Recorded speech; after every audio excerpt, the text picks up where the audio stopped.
अस्सलाम वालेकुम। मेरा नाम मोहम्मद अली और आप देख रहे हैं get your manufacturing success with Mohammad Ali. CNC lathe की सॉफ्टवेयर बेस्ड और मैनुअल प्रोग्रामिंग के साथ खुशामदीद। आज के लेक्चर के अंदर मैं आपको बताऊंगा किस तरीके से आप सीएनसी लेथ के लिए फेसिंग प्रोग्राम बना सकते हैं। ठीक है, तो इस वक्त मेरे पास जो मॉडल ओपन है ये बेसिकली सिंपल एक शाफ्ट है और हाँ, इसका डायमीटर जो मेरे पास इस वक्त आ रहा है वो 20 mm है और जो लेंथ है वो हम देख लेते हैं कितनी आ रही है। ठीक है, वो आ रही है 50 mm। तो सबसे पहले आपने जो है वो न्यू मैन्युफैक्चरिंग फाइल ओपन करनी है।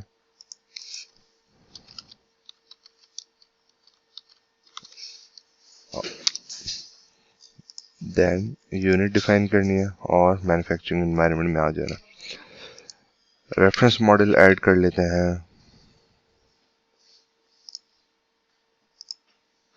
ठीक है, और इसको हम डिफ़ॉल्ट सेट कर देंगे। डिफ़ॉल्ट सेट करने के बाद जो असेंबली के बाय डिफ़ॉल्ट कोऑर्डिनेट हैं इनको मैं हाइड कर दूंगा और लेयर में जाके सेव स्टेटस कर देंगे ताकि जब भी मैं ये मैन्युफैक्चरिंग फाइल ओपन करूं तो ये फीचर सारे मेरे पास हाइड हुए हुए हैं। इसके बाद हमने वर्क पीस बनाना है। वर्क पीस बनाने के लिए मैं ऑटोमेटिक वर्क पीस क्रिएशन का ऑप्शन यूज़ कर रहा हूँ। यहाँ पे सिलेंड्रिकल शेप लूँगा और ऑप्शन में जाके मैं प्लस लेंथ में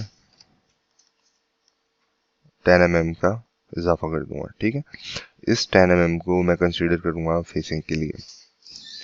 ओके,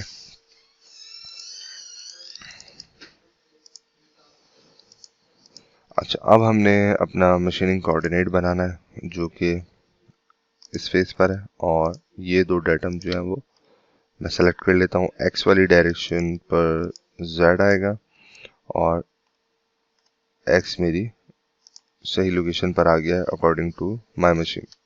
ठीक है, इसको डिफाइन कर देते हैं MCS। ठीक है, यहाँ तक कि हमने सेटअप डिफाइन कर दिया है। ले सेलेक्ट करेंगे। ओके, ऑपरेशन में जाके आपने यहाँ पर MCS सेलेक्ट कर लेना है तो हमारे पास टर्न का ऑप्शन जो है वो एक्टिव हो जाएगा। टर्न के ऑप्शन में जाने के बाद सबसे पहले हमने टर्न प्रोफाइल बनानी है। जैसे प्रीवियस वीडियो में जो मैंने आपको टर्निंग की रफिंग ऑपरेशन बनाया था उसमें भी हमने टर्न प्रोफाइल बनाई थी। तो टर्न प्रोफाइल का आज एक दूसरा ऑप्शन देखते हैं। टर्न प्रोफाइल पे क्लिक करके प्रीवियसली हमने जो है वो ये ऑटो टर्न प्रोफाइल जनरेशन पे को यूज़ किया था। प्लेसमेंट में जाके हमने MCS को सिलेक्ट करूंगा तो देखें इस ऑप्शन से होता है कि जो भी आपका एक्चुअल पार्ट होता है उसमें कम्प्लीटली जो है वो हाफ स्केच बन जाता है। इसके अलावा आप यहाँ से स्केच के ऑप्शन में जाके और यहाँ पर स्केच पे क्लिक करें तो आप स्केचिंग मोड पे आ जाएंगे। यहाँ पर आप यूज़र डिफाइंड टर्न ज्योमेट्री बना सकते हैं। ठीक है, यानी अपनी मर्जी से कोई भी स्केच बना सकते हैं। सबसे पहले मैं यहाँ पर फेसिंग के लिए ये जस्ट मैंने टर्न प्रोफाइल बनाई है। ओके, ठीक है, स्टार्ट पॉइंट में इसका चेंज कर देता हूँ, डायरेक्शन अंदर की तरफ कर देते हैं इसको। ठीक है, ओके, उसके बाद एरिया टर्निंग का टूल यूज़ करते हुए ही हम इसका रफिंग का प्रोग्राम बनाएंगे। तो यहाँ से आप टूल होल्डर की को स्पेसिफाई करेंगे जो भी इंफॉर्मेशन है। मैं इसमें रेडियस जो है वो 0.5 का अप्लाई कर रहा हूँ और पैरामीटर्स में आने के बाद आप यहाँ से फीड डिफाइन करेंगे। अच्छा, मैं एक चीज़ आपको बताता चलूँ कि स्पीड फीड एंड स्पीड पे क्लिक करने के बाद ऑल पे जब आप क्लिक करेंगे तो यहाँ पर आप देखेंगे कि फीड यूनिट्स आ रहे हैं प्लंज के, रिट्रैक्ट के, यानी G01 के, G0 के। ठीक है, तो उसकी यूनिट भी यहाँ पर आ रही है। इसी तरीके से ये फीड यूनिट भी यहाँ पर आ रही है। अब ये फीड यूनिट की यूनिट क्या होनी चाहिए ये आपने डिसाइड करना है। यहाँ पर अगर हम पहले ऑप्शन पे चले तो ये फीड पर मिनट है। ठीक है, कि 1 मिनट में जो है वो जितनी ट्रैवलिंग हो जाए। लेट सपोज अगर मैं फीट की जगह 10 लिखता हूँ, 50 लिखता हूँ तो इसका मतलब है 1 मिनट में 10 mm का डिस्टेंस जो है वो मेरी मशीन की कोई भी पर्टिकुलर स्लाइड जो है वो ट्रैवल कर जाए। इसी तरीके से यहाँ पर इंच पर मिनट है, उसके बाद मिलीमीटर पर मिनट है और फीट पर रेवोल्यूशन है। ठीक है, और इंच पर रेवोल्यूशन है और मिलीमीटर पर रेवोल्यूशन। ठीक है, तो मिलीमीटर पर मिनट और मिलीमीटर पर रेवोल्यूशन जो है वो मैट्रिक सिस्टम, अगर हमारी ड्राइंग और सारी ज्योमेट्री जो है वो मिलीमीटर्स में है तो हम इन दोनों में से कोई एक सिलेक्ट करते हैं। इसमें जो है वो 1 मिनट में कितनी ट्रैवलिंग हो जाए उस तरीके से सॉफ्टवेयर जो है वो आउटपुट डाटा देता है। और इसमें जो है वो आपके पास मिलीमीटर पर रेवोल्यूशन का मतलब यह है कि एक रेवोल्यूशन पे, यानी जब आपका लेथ का चक्र एक दफ़ा घूमता है तो एक्स एक्सिस या जेड एक्सिस कितना ट्रैवल होना चाहिए। तो फिलहाल इसको मैं मिलीमीटर पर मिनट ही रहने देता हूँ, सिर्फ समझाने के लिए मैंने आपको बताया, और बेसिक पर आ जाता है। तो यहाँ से फीड मैं डिफाइन कर देता हूँ, आर्क इसके अंदर कोई भी नहीं है। ठीक है, तो फ्री फीड जनाब, और प्लंज फीड। ठीक है, स्टेप डेप्थ 0.5। अच्छा, प्रोफाइल स्टॉक अलाउंस जो है वो बेसिकली ये डायमीटर के लिए है, और जेड स्टॉक अलाउंस जो है वो फेस के लिए। जब आप रफिंग का प्रोग्राम बनाते हैं तो आप इसके अंदर स्टॉक जो है वो छोड़ देते हैं, जिसको आप फिनिशिंग में कवर करते हैं, तो यहाँ पर आप डिफाइन कर सकते हैं। और रफ स्टॉक अलाउंस जो है वो टर्निंग का एक्सिस स्टॉक अलाउंस है। तो इन तीनों को फिलहाल मैं नहीं डिफाइन कर रहा हूँ। अच्छा, स्कैन टाइप भी सही है, रफ ऑप्शन, रफिंग का ऑप्शन जो है वो रफ ओनली है, और डायरेक्शन स्टैंडर्ड है, आरपीएम डिफाइन कर देते हैं। ठीक है, टूल मोशन में जाने के बाद अब हमने एरिया टर्निंग के अंदर जाके ये टर्न प्रोफाइल सेलेक्ट करनी है। ठीक है, और इन दोनों की डायरेक्शन मैं यहाँ से कवर कर लेता हूँ। ठीक है, ये डायरेक्शन सेट करने का मतलब होता है, ये देखें जब मैं इसकी डायरेक्शन चेंज करूंगा तो इसका मतलब है ये बेसिकली ये रीजन सपोज कर रहा है। ठीक है, और यहाँ से आप इसको बाउंड्री बेसिकली बनाएगा ये आपको। तो ये दो एरो का मतलब है कि इसके अंदर अंदर जो भी आपके वर्क पीस में स्पेस है उसको मशीनिंग कर दूं। ठीक है,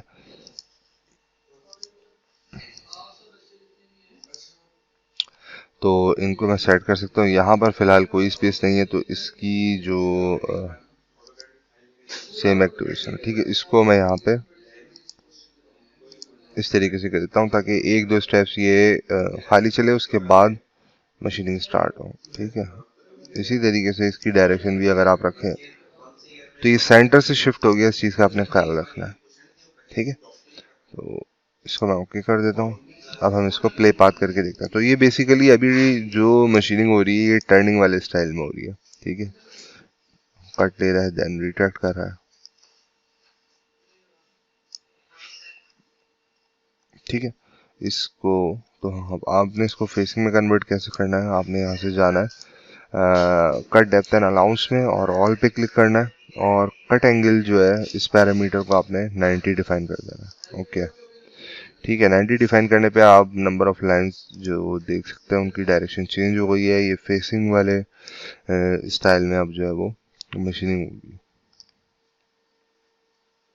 ठीक है, इसका मटेरियल रिमूवल सिमुलेशन देख लेते हैं हम।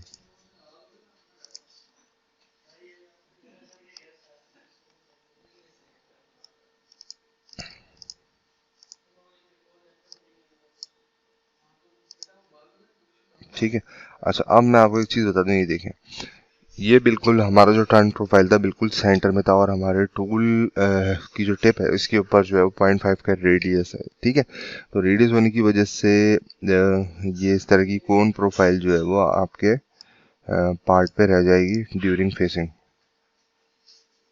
ठीक है, ये कंप्लीट हो गया, इस तरह की प्रोफाइल रह जाएगी। तो इसका सोल्यूशन ये है कि हम टर्न प्रोफाइल को थोड़ा सा एक्सटेंड कर देंगे बोथ एंड से। सॉरी,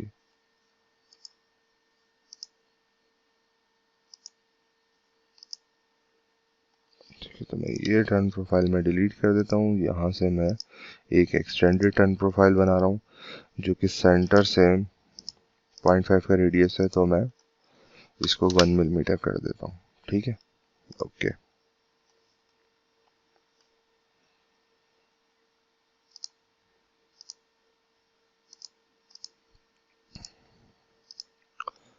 एरिया टर्निंग के अंदर जाके ये ऑटो सेलेक्ट हो गई है ये लाइन। ठीक है, अब इसका बिहेवियर देख लेते हैं किस तरीके से आ रहा है।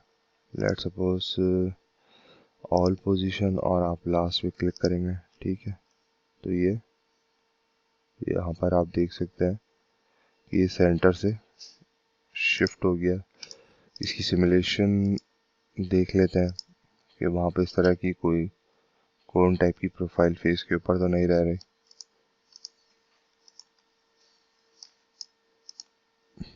ठीक है, तो यहाँ से विजुअली भी आपको नज़र आ रहा है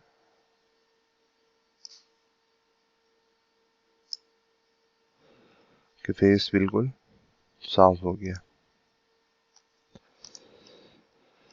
अच्छा, अब हम इसको कन्वर्ट कर देंगे मशीन लैंग्वेज में।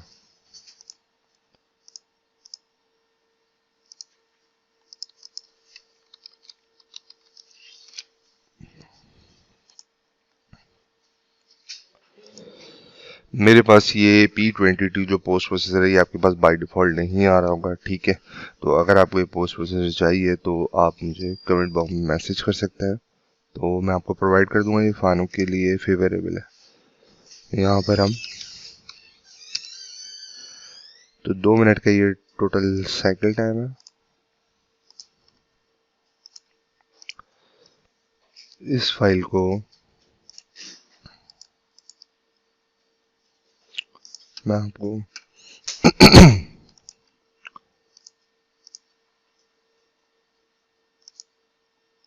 सिमको ओपन करके दिखा देता हूँ। जिन्होंने प्रीवियस लेक्चर सिमको से रिलेटेड नहीं देखा है तो वो देख लें, उसमें मैंने इसकी इंस्टॉलेशन बताई हुई है। इसको इंस्टॉल करें और मैनुअल प्रोग्रामिंग के लिए और एनसी फाइल की सिमुलेशन के लिए ये बहुत मज़ेदार सॉफ्टवेयर है। ठीक है, तो ये इसने क्या किया है, कोडिंग डाटा बनाया पूरा। ठीक है, कैरेंट साइकिल नहीं है, ऑलमोस्ट 115 लाइंस जो है इसने बनाई है विद हेडर फूडर। ठीक है, अच्छा इसमें मैं यहाँ से, ठीक है,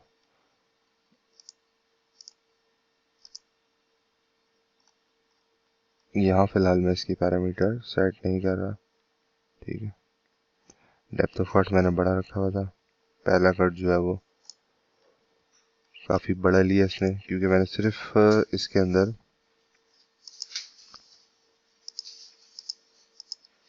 बेसिक फीचर ही डिफाइन किया।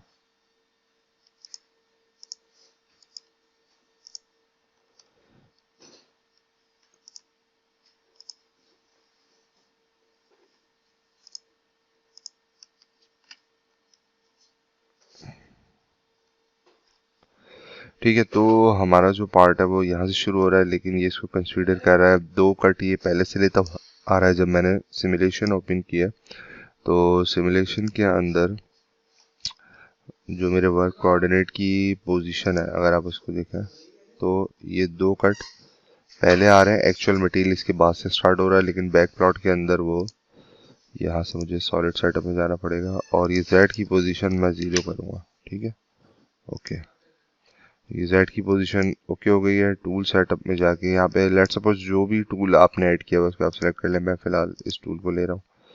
ठीक है, रेडियस इसका 0.5, ओके, असाइन, ओके। ठीक है, तो ये मेरे पास टूल आ गया है। शुरू की जो 2 लाइन है वो फ्री चल रही है और अब हमारा यहाँ पे सिमुलेशन रिजल्ट जो है वो सही आ रहा है। ठीक है, अच्छा ये ओवरऑल फेस हो गया। यहाँ से मज़ीद आप टूल सेटअप में जाके जो इसकी लेंथ है, ठीक है, उसको आप जो भी बड़ी है लेंथ अगर, तो उसको आप डिफाइन कर सकते हैं यहाँ से और फिर आप फर्दर सिमुलेशन देख सकते हैं। ठीक है, राइट क्लिक करके स्क्रॉल दबा के आप इसकी रोटेशन को भी देख सकते हैं। तो इस वीडियो को यहीं तक रखते हैं। अपना बहुत ज़्यादा ख्याल रखिए और कनेक्ट रहिए मेरे साथ। अस्सलाम वालेकुम। नेक्स्ट लेक्चर में इंशाल्लाह आपसे मुलाकात होगी रफिंग और रफिंग में फेसिंग और टर्निंग के कैरेंट साइकिल के साथ। उसको मैं सिमको के ऊपर ही टाइप करके बनाऊंगा। तो कनेक्ट रहिए, इंशाल्लाह नेक्स्ट वीडियो में मुलाकात होती है। अस्सलाम।